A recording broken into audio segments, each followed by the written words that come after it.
Baik teman, pada kesempatan ini saya ingin membuat bibit jamur tiram ya dari media kacang hijau yang biasa dibuat bubur kacang ya. Bukannya saya mau menyesatkan teman-teman, karena ini hanyalah video saya pribadi ya. Baik, langsung saja saya mencuci media kacang hijau tersebut. Ini bertujuan untuk membuang semua kotoran yang masih menempel di media biji tersebut. Langkah selanjutnya, apabila sudah dicuci dengan bersih sehingga airnya berwarna bening, langkah selanjutnya saya menambahkan kapur kalsit ya. Banyak sekali kapur kalsit dijual di toko bangunan atau di toko material ya. Jadi jangan bingung lagi untuk teman-teman di mana yang menjual kapur ini, yaitu ada di toko bangunan. Selanjutnya saya merendamnya yaitu selama 1 malam ya. Jadi sudah cukup selama 1 malam atau selama 12 jam proses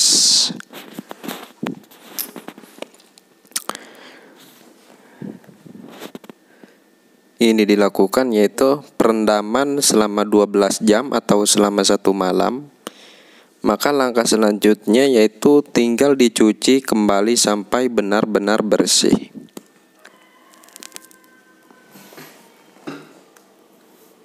Yang perlu diingat, ini saya tidak merebus ya teman. Jadi saya tidak merebusnya kembali. Jadi cukup direndam 1 malam dan kemudian dicuci sampai benar-benar bersih lagi. Jadi setelah perendaman tidak direbus ya, karena ini teksturnya itu sudah lembek. Jadi sudah sangat empuk sekali. Apabila direbus mungkin nanti terlalu lembek lah ibaratnya. Sekali apabila sudah perendaman selama 1 malam sudah dan kemudian dicuci kembali sudah, maka langkah selanjutnya yaitu proses penirisan. Proses penirisan ini bertujuan untuk mengurangi kadar air. Jadi saya meniriskan yaitu selama 5 jam ya.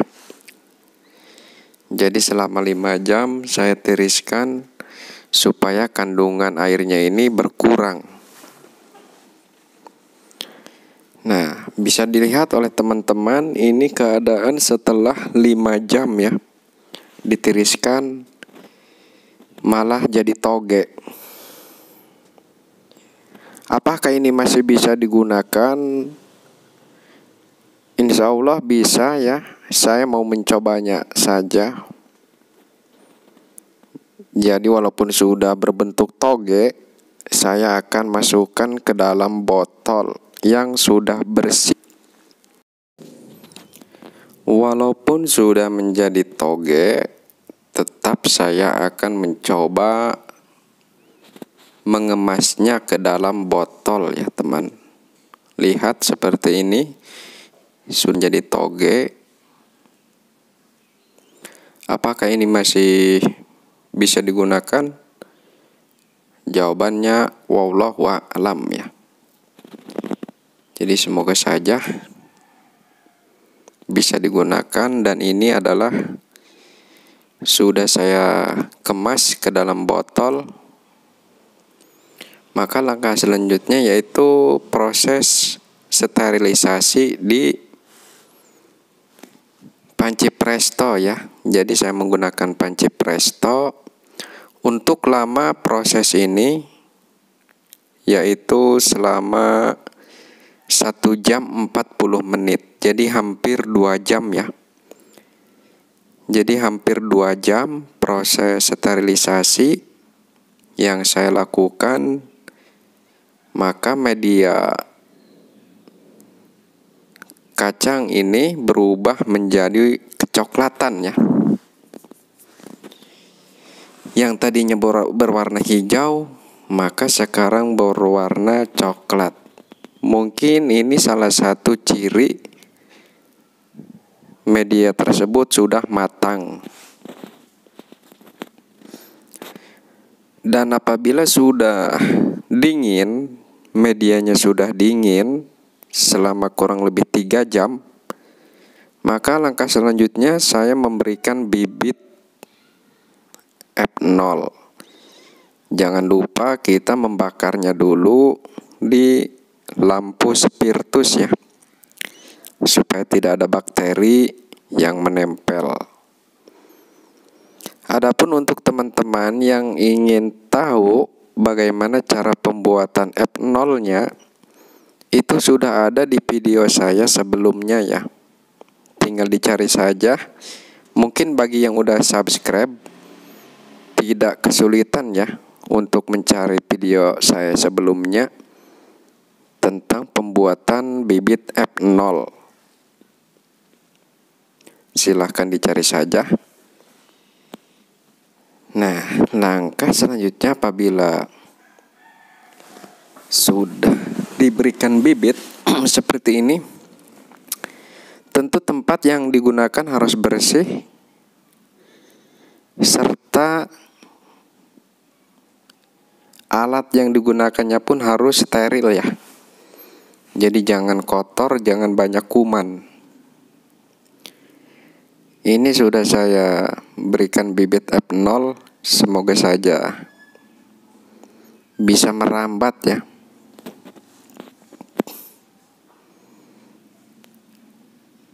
Dan ini teman, penampakan setelah 24 jam ya, kurang lebih 24 jam.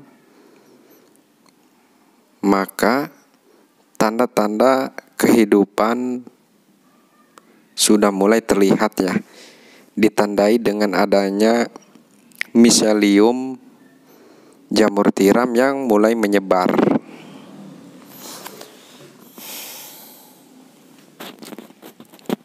Bisa diperhatikan oleh teman-teman, miseliumnya sudah mulai terlihat ya.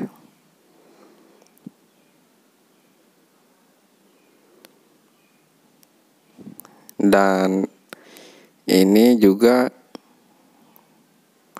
semakin bertambahnya hari, maka miselium pun akan semakin merambat ke bawah jika tidak ada kontaminasi yang mengganggu ya.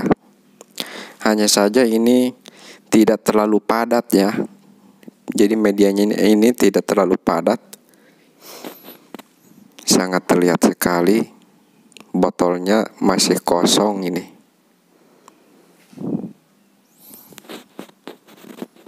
Dan untuk teman-teman, saya tidak menyarankan apalagi menganjurkan ya untuk membuat bibit dari kacang hijau.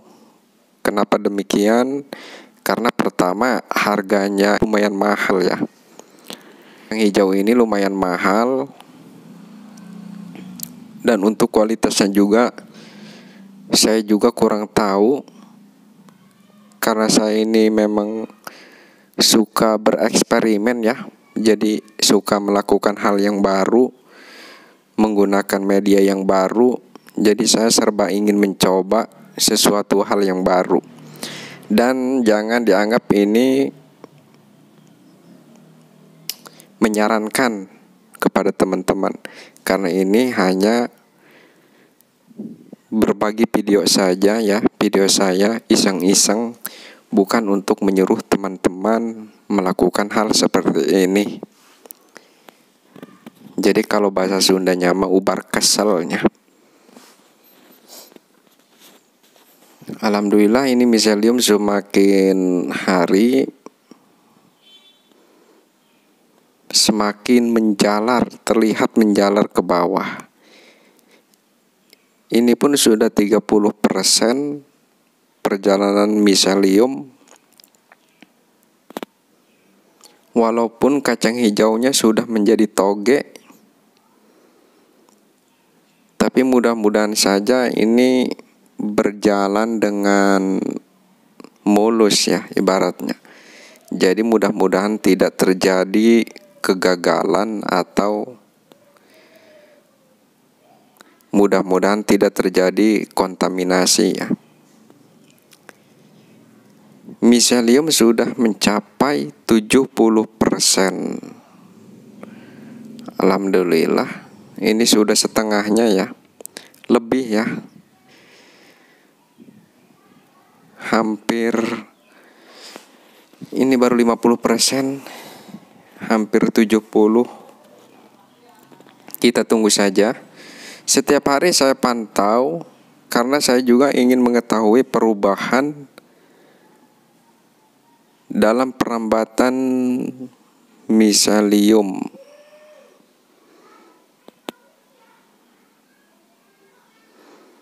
Alhamdulillah, dan ini miseliumnya sudah mencapai 70%. Yang tadi 50%, sekarang sudah 70%. Tapi kalau dilihat secara seksama, ini miseliumnya lumayan bagus ya. Apalagi kalau kacang hijaunya ini tidak menjadi toge mungkin ya. Lebih bagus lagi. Dikarenakan ini sudah menjadi toge, tetapi ini miselium tetap merambat. Adapun kualitas saya tidak tahu ya. Jadi untuk teman-teman silakan, kalau mau mencoba silakan, kalau tidak ingin mencoba pun tidak apa-apa.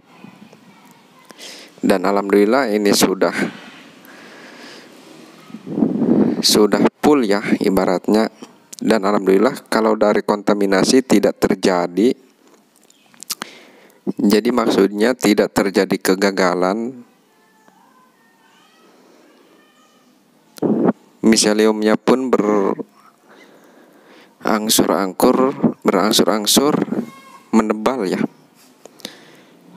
Semakin menebal, dan ini saya anggap berhasil kalau dari segi perambatan miseliumnya. Dan untuk teman-teman, saya ucapkan terima kasih yang selalu menonton video saya. Semoga video ini bermanfaat khususnya bagi para pecinta bibit ya. Kalau saya jujur saja, saya termasuk pecinta bibit dan orang yang ingin selalu mendapatkan sesuatu yang baru dari media yang baru. Baik, saya ucapkan terima kasih sekali lagi. Semoga ada manfaatnya khusus untuk saya dan umumnya untuk teman-teman semua yang masih pemula sama seperti saya. Saya ucapkan Assalamualaikum warahmatullahi wabarakatuh.